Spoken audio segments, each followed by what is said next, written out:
నమస్తే. ప్రస్తుతం రాష్ట్ర వ్యాప్తంగా భారీ వర్షాలు కురుస్తా ఉన్నాయి. తెలంగాణ మొత్తం అతలాకుతలమవుతుంది. దీంతో పాటు మరోవైపు ప్రతిపక్షాలు బీసీ మైనార్టీ ఏదైతే గురుకుల పాఠశాలలో పురుగులన్నం పెడుతూ పిల్లలు చాలా ఇబ్బందికి గురవుతున్నట్టు ఇప్పటికే మాజీ విద్యాశాఖ మంత్రి ప్రస్తుత ఎమ్మెల్యే సబితా ఇంద్రారెడ్డి, మాజీ మంత్రి హరీష్ రావు గురుకుల పాఠశాలలకు కస్తూర్బా విద్యాలయాలకు వెళ్తున్నటువంటి పరిస్థితి.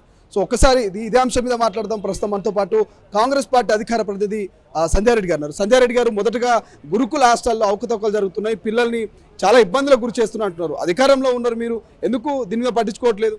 ఒకటి సార్, మేము గురుకులాన్ని కాదు ప్రతి స్కూల్ కూడా మీరు చూసిరు. మొన్న సీఎం గారు రాగానే ఫస్ట్ మీటింగ్ విద్యాశాఖ మీదనే పెట్టేసి కనివిని ఎరగని రీతిలో ప్రతి చిన్న స్కూలుకు కూడా 10 లక్షల రూపాయలను రిలీజ్ చేసి వాళ్ళకి అక్కడ బాత్రూమ్సే కానివ్వండి, ప్లే స్కూల్ ఉంటే ప్రహారీ గోడలే కానివ్వండి, ప్రతి ఒక్క ఫర్నిచరే కానీ చేసిండ్రు.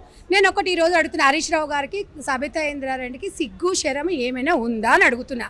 ఇవాళ పురుగులన్నం పెట్టిరని వచ్చిందని చెప్పేసి మీరు కథనం విని దాన్ని పోయి కావలించుకుంది సబితా ఇంద్రారెడ్డి గారు. సబితా ఇంద్రారెడ్డి గారు ఆమె విద్యాశాఖ మంత్రిగా ఉన్నప్పుడు త్రిబుల్ ఐటీ మన బాసరలో అమ్మాయిల మీద అంతగనం జరుగుతున్నప్పుడు ఆ రోజు వాళ్ళ మరుగుదొడ్లు, ఇప్పుడు ఇంతమంది ఇన్ని వందల మంది ఇందులో ఉన్నాము, అక్కడ మరుగుదొడ్లు కరెక్ట్ లేవు అన్నప్పుడు వాళ్ళు వర్షంలో వాళ్ళు ధర్నా చేస్తే లాఠీ చార్జ్ చేసిన చరిత్ర ఇలా సబితా ఇంద్రారెడ్డి గారిది. ఆమె ఇలా పిల్లలని కౌగలించుకుంటుంది. గతంలో నేను కూడా చెప్తానండి, ఆమె విద్యాశాఖ మంత్రిగా ఉన్నది.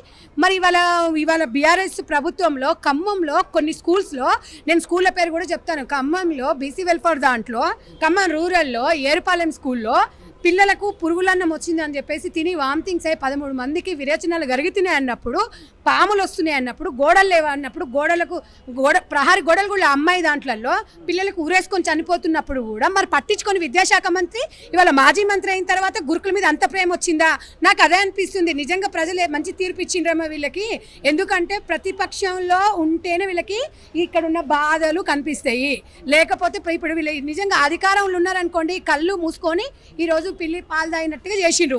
హరీష్ రావు గారు కొంచెమని ఆయన గతంలో ఒక మినిస్టర్గా చేసిండు. ఆయనకి ఎంత సిగ్గు లేకుండా ఇవాళ పాలమాకుల స్కూల్కి పోయి మాట్లాడతారండి. గతం మొత్తం నా దగ్గర ఉంది చరిత్ర. ఎందుకంటే నాకు ఒక ఎన్జిఓ ఆర్గనైజేషన్ ఉంది.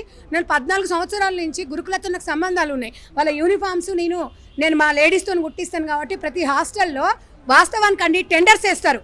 టెండర్ సిస్టమ్ పెట్టినప్పుడు అప్పుడున్న ప్రభుత్వానికి బుద్ధి లేదా? 100 రూపాయలు, ఇలా 100 రూపాయలు స్కూల్ యూనిఫామ్ స్టిచ్చింగ్ చేస్తున్నాం అన్నప్పుడు 25 రూపాయలకు 30 రూపాయలకు వేస్తున్నప్పుడు ఇవాళ ఎందుకు జేసీ గారు, కలెక్టర్ గారికి ఎందుకు స్పందించలే? అప్పుడు మరి మీరు ఎట్లా నాణ్యత లేకుంటే ఎట్లా కుడతారని అడగలేదు. ఒక్కటండి, నేను సూర్యాపేట టెండర్లో వేసినప్పుడు ఏది జీడిపప్పు కేజీ 1 రూపీ అండి, ఇలాచీలు లవంగాలు 1 రూపీ, కందిపప్పు 10 రూపాయల కేజీ అని టెండర్లు వేసిరు. ఎట్లా ఏ రకంగా చేస్తారు మీరు? మరి కందిపప్పు 200 రూపాయలు ఉంటే 10 రూపాయలకి ఎట్లా అని అడిగిన దాఖలాలు ఉన్నాయా?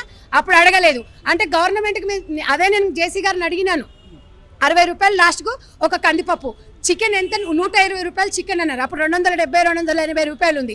మరి అప్పుడు నిజంగా కూడా మనము 280, 120 రూపాయల చికెన్ ఏ రకంగా ఉంటుందంటే నిజంగా వీళ్ళు అనాథ పిల్లలు, వీళ్ళు బలహీనమైన వర్గాల పిల్లలు అనే కదా వీళ్ళు ఈ రకంగా చేసిండ్రు. దానికి ప్రత్యేక సాక్ష్యం నన్ను రమ్మనండి, నేను ఎక్కడికి వచ్చినా కూడా ప్రతి ప్రూఫ్తో సహా చూపిస్తా. నేను మేడ్చల్ డిస్టిక్ కానివ్వండి, ఖమ్మం కానివ్వండి, 14 సంవత్సరాలు తెలంగాణ రాష్ట్ర వ్యాప్తంగా 23 గురుకుల స్కూళ్ళల్లో నాకు అనుబంధాలు ఉన్నాయి. ప్రతి పిల్లతో నాకు టచ్లో ఉన్నా. నేను ఎన్నో సందర్భాలలో చూసిన వాళ్ళని మేము అడిగాము. స్పెషల్ స్కూల్స్ అని పెట్టారండి గురుకులాలో. అయితే నేను అడిగాను, మరి ఈ ఉల్లిగడ్డ మరి రూపాయికి కిలో ఉల్లిగడ్డ అన్నప్పుడు మరి ఇవన్నీ ఇట్లా రూపాయి 2 రూపాయలు వేస్తున్నారు. వాటర్ మిలన్ 5 కేజీ 5 రూపాయలు అంట. ఇవన్నీ వేస్తున్నప్పుడు ఎందుకు అనంటే ఇవన్నీ మాకు ఇయర్ మేడం, వీళ్ళు 5 రూపాయలు వేసుకుని వాళ్ళే తింటారు. నేను సూర్యాపేట స్కూల్లో గురుకుల స్కూల్ నేను చెప్తున్నాను కదండి, అక్కడికి వెళితే వాళ్ళకి ఉప్పు కారం తప్ప పచ్చి పులుసు అట్లే పోస్తారంట. మీరు నేను స్టూడెంట్స్ పేరు చెప్పి బాదం కావచ్చు, కాజు కావచ్చు, ఇతర ఇవన్నీ కందిపప్పు కావచ్చు, చికెన్ పిల్లల పేరు మీద వీళ్ళు తింటారు. అయితే పిల్లలకి పెట్టరు. ప్లస్ గవర్నమెంట్ సేవ్ చేసుకోవాలి. గవర్నమెంట్ అడగొచ్చు కదా, కిలో కందిపప్పు 200 ఉన్నప్పుడు 10 రూపాయలకి మీరు ఎట్లా వేస్తారు?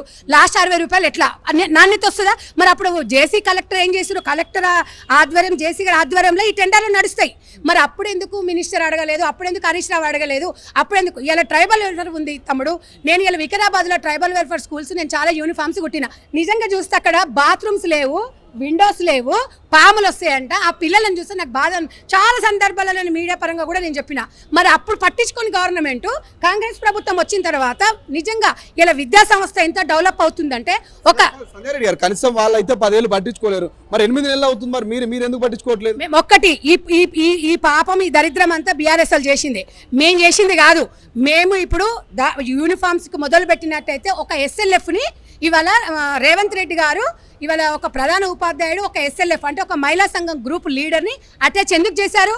స్కూల్స్ డెవలప్మెంట్ కావాలి, పేరెంట్స్ కమిటీ మీటింగ్ ఉండాలి, ఎవరి మంత్లీలో ఒకసారి సాటర్డే రోజు ఉండాలి అని చెప్పేసి పెట్టింది. గతంలో ఎప్పుడైనా బీఆర్ఎస్ పార్టీ ఇవాళ స్కూల్ పిల్లల గురించి ఎప్పుడైనా పట్టించుకుందా? మీరు ఒక్కసారి చెప్పండి. స్కూల్ పిల్లలకు నేను ఒకటి అడుగుతున్నాను తమ్ముడు, గతంలో వీళ్ళు టెండర్స్ వేసినవి కూడా క్యాన్సిల్ చేసి పిల్లలకి యూనిఫామ్స్ కూడా ఇవ్వలేదు. మరి అప్పుడు ఎందుకు సబితా ఇంద్రారెడ్డి అడగలేదు? మేము సబితా ఇంద్రారెడ్డి దగ్గర పోయి అడిగినాం, 2023కి యూనిఫామ్స్ ఎందుకు ఇవ్వలేదు అంటే మా ప్రభుత్వం అయిపోయింది కదా అన్నారు. అంటే మీరు టెండర్లు వేసినాక కూడా అది రద్దు చేసిరు. రద్దు చేసినప్పుడు ఇవాళ ఎంతో మంది మహిళలు రోడ్డు మీదకి వచ్చి అడిగినప్పుడు మీరు ఎందుకు ఆ రోజు మాకెందుకు మీరు అది చేయలేదు? మాలాంటి ఎన్జిఓస్ ఎంతో మంది వచ్చి బాధపడి రోడ్లు ఎక్కినప్పుడు మీరు ఎందుకు అవును మేము వేసిన టెండర్స్ ఎందుకు బట్టలు ఇవ్వట్లేదని ఒకటి స్కిప్ చేసేసిండ్రు. స్కిప్ చేసి ఆయన అకౌంట్లోకి వేసుకున్నాడు కేసీఆర్ గారు. ఇలా కేటీఆర్ గారు, కేసీఆర్ గారు, హరీష్ రావు గారు విద్యాశాఖ మంత్రి ఉన్నప్పుడు ఇంటర్మీడియట్ బోర్డులో పిల్లలు ఎంతమంది చనిపోయినారండి? ఎంతమందికి వాళ్ళ కుటుంబాలకు ఎంతమంది ఇబ్బంది కలిగింది? ఎంతమంది వాళ్ళ లైఫ్ స్పైల్ అయిందా లేదా? ఆ రోజు సబితా ఇంద్రారెడ్డి గారు మరి ఎందుకు ఆలోచించలేదు?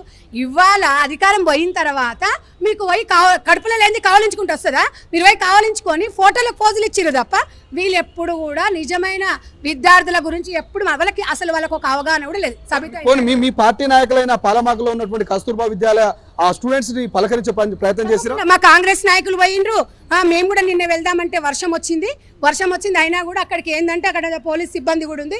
ఇలాంటి టైంలో పోతే ఇబ్బందికరం అవుతుంది. కొంచెం మీరు ఎన్ఎస్సీ వాళ్ళు కూడా పోయి మా తమ్ముళ్ళు కూడా పోయేసి అక్కడ వాళ్ళు పలకరించి వచ్చిరు. ఇవాళ నేను కూడా వెళ్దాం అనుకుంటే నేను ఆల్రెడీ ఫోన్లు చేసి నేను ప్రిన్సిపాల్ని కూడా మాట్లాడినా. నేను ఎందుకంటే ఆ ప్రిన్సిపాల్ గారికి నాకున్న సంబంధాలు, కానీ ప్రిన్సిపల్స్ విషయాలలో కూడా మేము చాలా కఠినంగా చెప్పాను. ఇవన్నీ కూడా నేను రేవంత్ అన్న దృష్టికి తీసుకెళ్తాను. ఇవాళ బీసీ వెల్ఫేర్ సంబంధించింది కానీ గురుకుల నేను ఒకటి ఆర్ఎస్ ప్రవీణ్ కుమార్ గారు ఇవాళ దళితుల గురించి ప్రెస్ మీట్ పెట్టి మాట్లాడుతున్నారు. ఆర్ఎస్ ప్రవీణ్ కుమార్ గారు నువ్వు జాబ్లో ఉన్నప్పుడు ఎంతో మంది గురుకుల పాఠశాల పిల్లలు నిన్ను దేవుళ్ళలాగా చూసిండ్రు. నువ్వు బీఆర్ఎస్ పార్టీలకు పోయిన తర్వాత నువ్వు పార్టీలకు వెళ్ళిన తర్వాత మాయావతి పార్టీ ఉంది కదా ఆ బీఎస్పీ దాంట్లోకి వెళ్ళినప్పుడు పిల్లలందరూ రోడ్ల మీద వేసినావు. మళ్ళీ నువ్వు ఇలా బీఆర్ఎస్ పార్టీలో పోయి నువ్వు అక్కడ కూర్చొని నువ్వు మీటింగ్ పెట్టేసి ఇలా గురుకుల పిల్లలకు అన్యాయం జరుగుతుందన్నావు. మనకి నీ అమాయంలో కూడా ఇలాంటివి జరిగినప్పుడు పోయిన సంవత్సరం కూడా ఇలాంటి పిల్లలకి ఇట్లా పరిస్థితులు ఏర్పడినాయి. ఎంతో మంది గురుకుల పిల్లలు అస్తవస్తని ఎన్నోసార్లు వచ్చింది, పిల్లలకు కరెక్ట్ లేదు. అప్పుడు ఎందుకు ప్రవీణ్ కుమార్ గారు ఎందుకు స్పందించలేదు? ఇవాళ బీఆర్ఎస్ పార్టీలకు పోయినాక దళిత పిల్లలు గుర్తుకొస్తురా? స్పెషల్గా ఆర్ఎస్ ప్రవీణ్ కుమార్ దళితకు సంబంధించిన గురుకుల పాఠశాలలకే వాళ్ళకి ఎస్సీ డెవలప్మెంట్ దాంట్లో ఈయన పనిచేసిండ్రు. మరి పనిచేసినప్పుడు మరి మీరు అప్పుడు ఎందుకు అడగలేదు? ఇవాళ మీరు కాంగ్రెస్ ప్రభుత్వం మీద అడుగుతున్నారు. మాకు ఇప్పుడు స్టార్ట్ అయింది ఇప్పుడే. అదంతా చేసిన పాపం అంతా మీది. కాబట్టి గురుకులాలని నమూనా స్కూల్స్ కానివ్వండి, నిజంగా అందరూ ఒకరు పెద్ద విద్యాకి మంచి పీట వేయాలన్న ఒక కాన్సెప్ట్తో ఉన్నారు. వీరందరూ కూడా రాజకీయాల కోసం వాళ్ళ స్వలాభాల కోసమే వీళ్ళు ఇష్యూ చేస్తున్నారు తప్ప నిజమైన విద్యార్థుల కోసం ఇవాళ రేవంత్ రెడ్డి గారు కానివ్వండి ఆయన గవర్నమెంట్ స్కూల్లోనే చదువుకుని గవర్నమెంట్ స్కూల్లో పరిస్థితులు ఎట్లుంది అనేది ఒక మంచి అవగాహన ఉన్న వ్యక్తి. ఇవాళ ఇష్టాన్ని దాంతోపాటు విద్యాశాఖ మంత్రి నియమించాలి, విద్యాశాఖ మంత్రి లేకనే ఇవన్నీ జరుగుతున్నాయి అవకతవకలు అనేది ప్రధానంగా ప్రతిపక్షాలు అంటున్నమాట. దీనికి మీరేం చెప్తారు? ఒకటి తమ్ముడు, విద్యాశాఖ మంత్రి లేదు, నువ్వు విద్యాశాఖ ఉన్నప్పుడు నువ్వేం పొడిచినావు? ఇలా నువ్వు మరి మేము లేదని ఇలా స్వయంగా మన రేవంత్ రెడ్డి గారే విద్యాశాఖని చూస్తున్నారు. ఎందుకు పెట్టుకుని అది ఇంపార్టెంట్ శాఖ.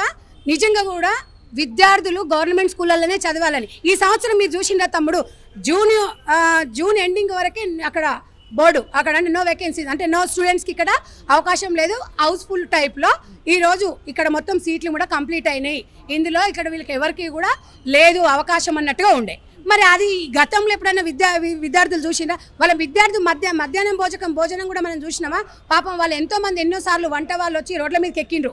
1000 రూపాయలు వాళ్ళకి వేతనం ఇస్తున్నారు. ఆ 1000 రూపాయలు కరెక్ట్ లేదు. మీరు అదే మనం ఇవాళ జిల్లాలగూడలో కొన్ని దగ్గర మీ తొలగి వెలుగు ద్వారానే పురుగులు పడ్డ బియ్యాన్ని కూడా చూసిన సందర్భాలు ఉన్నాయి. మరి ఆ రోజు ఆమె స్వయాన సబితా ఇంద్రారెడ్డి గారు మహేష్ నియోజకవర్గము జిల్లాలగూడలో మీరే కదా తొలి వెలుగే కదా సాక్ష్యము. మరి అదంతా పురుగులన్నం ఉన్నప్పుడు ఆమె ఏమైనా స్పందించిందా? ఇలా తెలంగాణ ప్రజలు మీరు గమనించాలి. వీళ్ళంతా దొంగ ఏడుపులు, దొంగ నాటకాలు ఆడుతున్నారు. ఇలాంటి వాళ్ళు వచ్చిరనుకోండి మీరు పాతరయ్యండి. ఆల్రెడీ ఇలా బీఆర్ఎస్ పార్టీకి గుణపాఠం చెప్పిండ్రు. సబితా ఇంద్రారెడ్డి వాళ్ళు దొంగలు నాటకాలు ఆడుతున్నారు. హరీష్ రావు గారు ఇలా ఏదంగానే పోయి కావలించుకోవడం కాదు. నిజంగా మీకు చిత్తశుద్ధి ఉంటే మీరు కూడా ప్రతిపక్షం ఉన్నారు, మీరు కూడా వాళ్ళకి హెల్ప్ చేయండి, ప్రభుత్వానికి సూచనలు ఇవ్వండి. మీరు ఏదో పీకేష్ కట్టలు కట్టినట్టు, మీరు పీకేష్ విద్యార్థులకు ఏదో మంచి చేసినట్టు ఇవాళ వచ్చి మీరు మాట్లాడుతున్నారు. ఎట్లా మాట్లాడతారు? మీకు ఎక్కడ ఉంది? మీకు మాట్లాడే హక్కు ఎక్కడుంది? స్వయంగా ఇలా రేవంత్ రెడ్డి గారు చూడండి, మీరు నెక్స్ట్ ఇయర్ వరకు చూడండి విద్యార్థులను ఏ రకంగా తీర్చిదిద్దుతారో. గురుకులాలతో పాటు ట్రైబల్, సోషల్ వెల్ఫేర్ అన్నీ కూడా దీనికి ఒక శాఖలు కూడా ఏర్పాటు చేసిరు. పిల్లలకి మంచి విద్యను ఇవ్వబోతున్నారు. ప్రైవేట్ స్కూళ్ళ మీద కూడా ఇలా భారం మోపొద్దు అని చెప్పేసి వాళ్ళకు కూడా కొన్ని కఠిన నిర్ణయాలు తీసుకోక తప్పట్లేదని రేవంత్ రెడ్డి గారు చెప్తున్నారు. ఎందుకంటే 1 by 1 వర్షాలు ఇవన్నీ కూడా వస్తున్నాయి కాబట్టి, ఎలక్షన్ నోటిఫికేషన్ అండి, రేషన్ కార్డులు ఇవన్నీ వస్తున్నాయి కాబట్టి ఆయన కొంచెం టైం లేదు కాబట్టి విద్య మీద, ఆరోగ్యం మీద, కంపల్సరీ కూడా రైతుల మీద మంచి అవగాహన ఉన్న వ్యక్తి రేవంత్ రెడ్డి గారు. కాబట్టి మీరు ఇలాంటి వాళ్ళ మాటలు విని విద్యార్థులు మోసపోవద్దు. విద్యార్థులను వీళ్ళు ఏంటంటే ఎంతసేపటికి ఏదైనా చిన్నది జరిగితే వీళ్ళు వెళ్ళి వాళ్ళ రాజకీయాన్ని వాళ్ళు అవకాశంగా తీసుకుంటున్నారు తప్ప నిజంగా కూడా ప్రజల కోసం కాదు. వాళ్ళు కూడా ఒకసారి ఆలోచించాలి. మేము వచ్చినాక జూన్ 12వ తారీఖు స్కూల్ ఓపెన్ అయినాయి అంటే 10వ తారీఖు నాడే స్కూల్ బట్టలు మొత్తము వచ్చేలా చేయడం సీతక్క గారు చెప్పిండ్రు. సీతక్క గారి సమక్షంలోనే మహిళా సంఘాలకు అవకాశం ఇప్పించిండ్రు. 10వ తారీఖు నాడు బట్టలు కుట్టి ఒక జత వాళ్ళకి ఇచ్చేసిండ్రు. మరి గతంలో ప్రభుత్వంలో ఉన్నప్పుడు వచ్చిందా? మీరు వెళ్ళి అడగండి మీరు స్కూళ్ళల్లో. మరి ఇప్పుడు 2వ పేరు కూడా August 15th కూడా డ్రెస్సులు అన్ని స్కూళ్ళకి పంపించిండ్రు. ఇంకా మేము ఎక్కడ చేయట్లేదు. మేము ఇప్పుడే వచ్చినాం. 8 నెలలు అయింది. 8 నెలలు అంటే ఒక 4 నెలలు స్కూల్ ఓపెన్ అయ్యి ఆ లోపల మేము చేయలేదు. మా మీద ఎట్లా పడతారు? మీ గతంలో ఇంత పురుగులన్నాలు పెడుతురు, ఇంతమంది అయిపోతారు, గురుకులాల పర్సెంటేజ్ తక్కువ వస్తుందన్న కూడా వినలేదు. మీరు నిజంగా కూడా ప్రిన్సిపల్స్ మీద కూడా యాక్షన్ తీసుకుంటలేదు. ఆర్సీఓలు కూడా దొంగలు ఉన్నారు. మేము గతంలో కూడా చెప్పినాం. ఒక్కొక్క దొంగ ఆర్సీఓలు కొంతమంది మంచి వాళ్ళు ఉన్నారు, కొంతమంది చర్యలు తీసుకోమని ఎన్నో సందర్భాలు రిలేటెడ్ బీఆర్ఎస్ నాయకులతో కుమ్మక్క అయిపోయి చేసిన సందర్భాలు మీరు చూడలేదా తమ్ముడు? గతంలో కేటీఆర్ బర్త్డే సందర్భాలు ఉన్నప్పుడు మొత్తం పిల్లల్ని ఎండకు వెల్కమ్ టు కేటీఆర్ అని చెప్పేసి పిల్లల్ని నిలబెట్టి కేటీఆర్ స్పెల్లింగ్తో పెట్టారు. అప్పుడు ఎందుకు విద్యాశాఖ మంత్రి ఎందుకు స్పందించలేదు? నేను అడుగుతున్నా. ఈరోజు ఆ రోజు మేము అక్కడ వీళ్ళకు కూడా ఇచ్చాము, వినతి పత్రం కూడా ఇచ్చాము మేము. మరి ఇంత జరుగుతున్నప్పుడు కూడా గవర్నమెంట్ చర్యలు తీసుకోవాలని చెప్పినాం. మరి విద్యాశాఖ మంత్రి ఎందుకు తీసుకోలేదు? పిల్లల్ని ఎండకు అది అసలు ఎంత విరుద్ధం చెప్పండి. ఒక మినిస్టర్ వస్తుండంటే వెల్కమ్ ఎవడు బర్త్డే ఎవడేం చేసుకుంటుండో నీ ఇంట్లో చేసుకో బర్త్డే. పిల్లల్ని ఎండకు నిలబడి సొమ్మసిల్లిపోయాడు. అప్పుడు ఎందుకు మాట్లాడలేదా హరీష్ రావు? ఇవాళ మాట్లాడుతున్నావు, చెట్టంతా పెరిగినావు, నువ్వు 6 ఫీట్లు ఉన్నావు. ఈ మాత్రం అర్థం చేసుకోవా? నీ బామార్ది బర్త్డే అప్పుడు ఎందుకు పిల్లల మీద చర్యలు తీసుకోవాలి? పిల్లల్ని ఎండకు నిలబెట్టినప్పుడు ఎందుకు మాట్లాడలేదు నువ్వు? ఒకసారి వాతావరణం అంతా చల్లబడ్డది, వర్షాలు పడతా ఉన్నాయి. తెలంగాణ ప్రజలకు అధికార కాంగ్రెస్ పార్టీ నాయకురాలుగా ఏం చెప్పదలుచు? ఒకటండి, ఇవాళ రేవంత్ రెడ్డి గారు కూడా ఈరోజు ఖమ్మం వెళ్ళారు. ఖమ్మంలో ఎక్కువ ఫ్లో వచ్చింది. హైదరాబాద్లో ఎప్పటికప్పుడు సమీక్ష నిర్వహిస్తున్నారు. మాకు కూడా కాంగ్రెస్ ప్రతి కార్యకర్త కూడా చెప్పిండ్రు. అందరూ కూడా మమేకమై ఉన్నాము. ఎందుకంటే ఈ దరిద్రమైన ఈ పాలన మొత్తం ఈ బీఆర్ఎస్ పాపం. ఇది ఇవాళ అన్నారు కదా హైడ్రా ఎందుకని. ఇవాళ హైడ్రా పుణ్యమే పోయి మరి అక్కడ కబ్జా చేసుకొని ఇల్లు కట్టుకుంటే మరి ఇళ్ళకి నిలవకుండా ఎడబోతాయి. ఇవాళ హైడ్రా అని ఇవాళ రేవంత్ రెడ్డి గారు మంచి నిర్ణయం తీసుకున్నారు. ప్రజల నుంచి మంచి స్పందన వస్తే ఈ నా కొడుకులు, ఈ బీఆర్ఎస్ నా కొడుకు దొంగ నా కొడుకులు వీళ్ళంతా ఈ బిల్డర్స్ మొత్తము ఇలా అసోసియేషన్ ఒకటి అయిపోయి ఎక్కడెక్కడ ఒక్కొక్కరిని తీసుకొచ్చి బొక్కలు వేసి అందరు కూడా న్యాయం జరుగుతుంది. హైడ్రా పేరు అంటే గిదే. ఇట్లా వర్షాలు వచ్చినప్పుడు చూస్తుండ్రు కదా. ఇవాళ నిన్న నిజంగా కూడా చాలా మంది కనువిప్పు కలిగింది. నిజంగా హైడ్రా చేయాల్సిందే అని చెప్పి మంచి కూడా ఇవాళ ప్రతి ఒక్క సినీ నాయకులు కూడా సినీ ఇండస్ట్రీకి సంబంధించిన కూడా అప్రిషియేట్ చేస్తున్నారు రేవంత్ రెడ్డి గారిని. ఎందుకంటే మీరు చేసే పని చాలా మంచి పని చేస్తున్నారు. నిజంగా మన హైదరాబాద్లో 3000 చెరువులు ఉంటే ఇలా 30 చెరువులు లేకుండా పరిస్థితి ఉంది. అలాంటి పరిస్థితుల్లో ఎవరో ఒకరు శ్రీకారం చుట్టాలి. సరే మా ప్రభుత్వంలో పర్మిషన్స్ ఇచ్చిందా? మా ప్రభుత్వం 20% ఇస్తే ఇలా బీఆర్ఎస్ ప్రభుత్వంలో 80% మొత్తం దొంగ వెంచర్లు వేసేసి ఇచ్చలవిడిగా పర్మిషన్లు ఇచ్చి ఇలా హైదరాబాద్ ఇవాళ ఎంత అతలాకృతం అవుతుంది. దానికి కారణం ఇలా బీఆర్ఎస్ పార్టీ నాయకులే. కాబట్టి దొంగలు ఊర్లు పంచుకున్నట్టు ఇవాళ వచ్చి రేవంత్ రెడ్డి గారి మీద రేవంత్ రెడ్డి గారు ఎవరికి భయపడారు. ఆయన ఒకసారి నిర్ణయం తీసుకుంటే ప్రజల మనిషి, ప్రజల కోసం పనిచేశాడు. డెఫినెట్గా ఆయనకు ప్రజల ఆశీర్వాదం ఉంది, దేవుడు ఆశీర్వాదం ఉంది. తప్పకుండా ఇవాళ ఎక్కడ కూడా ఎవరు కూడా ఇబ్బంది పడవద్దు. తప్పకుండా మీకు న్యాయం జరుగుతుంది. ఇవాళ ఊటిన ఖమ్మం ఎందుకు వెళ్ళారు? ఇవాళ ఖమ్మంలో 3 మంత్రులు ఉన్నారని కేటీఆర్ సిగ్గు లేకుండా చెప్తున్నాడు. మీ అయ్యకి ఏమైనా సిగ్గు ఉన్నదా? గతంలో ఏం చెప్పారు? హైదరాబాద్లో గుంత ఏమన్నా ఉంటే చెప్పుర్రి, ఆ గుంతుంటే నేను 1000 రూపాయలు ఇస్తా అన్నాడు. నేను హైదరాబాద్ డల్లాస్ అంటే ఇస్తాబుల్ ఓల్డ్ సిటీ అంటివి. సిగ్గుశరం లేకపోతే సరేనా? మీరు మొన్నటి వరకు మీరే తగలబడి కదా. నువ్వు ఒక కేటీ మంత్రి ఉంటేవారా నువ్వు? ఇవన్నీ మీ కింద పచ్చిపి పక్కన పెట్టుకున్నాడు. ఓటీపీ ఓకరిచ్చిందంటే నీలాంటి ఎదవలు ఉన్నారు కాబట్టి మమ్మల్ని మీద మాట్లాడుతున్నారు. ఆకాశం మీరు తిరిగి మాట్లాడితే మీ మీదనే పడుతుంది. ఖబర్దార్. ఇవన్నీ కూడా రాబోయే రోజులలో కూడా కాంగ్రెస్ పార్టీ ప్రజల కోసం పనిచేస్తుంది, మంచి నిర్ణయం తీసుకుంటుంది. మీరు అందరూ కూడా ఇలాంటి ఈ పిచ్చి వాళ్ళ బీఆర్ఎస్ నాయకుల మాటలు మీరు పట్టుకోవద్దు.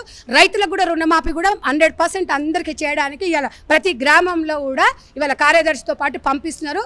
దానికి ఒక మంచి వేదికను పెట్టిరు. దయచేసి ఈ బీఆర్ఎస్ నాయకులను పట్టుకొని మీరు ఆగం కావద్దని చెప్పి తెలంగాణ ప్రజలకు సూచిస్తున్నారు. తమ్ముడు, థ్యాంక్ యూ సో మచ్. ఇది ఓవరాల్గా సంధ్యా రెడ్డి గారు క్లియర్ చెప్తా ఉన్నారు. వర్షాలకు ఎక్కడ ప్రజలు ఇబ్బంది పడొద్దు, ఖచ్చితంగా అధైర్యపడొద్దు, ధైర్యంగా ఉండాలంటూ ఇక సంధ్యా రెడ్డి చెప్తున్నటువంటి పరిస్థితి. మరోవైపు ఖమ్మం ముఖ్యమంత్రి రేవంత్ రెడ్డి వెళ్ళారు. అక్కడ ఉన్నటువంటి వరద బాధితుల్ని పరామర్శించడానికి వెళ్ళారు. ఇప్పటికే సహాయక చర్యలు మొదలైనాయి.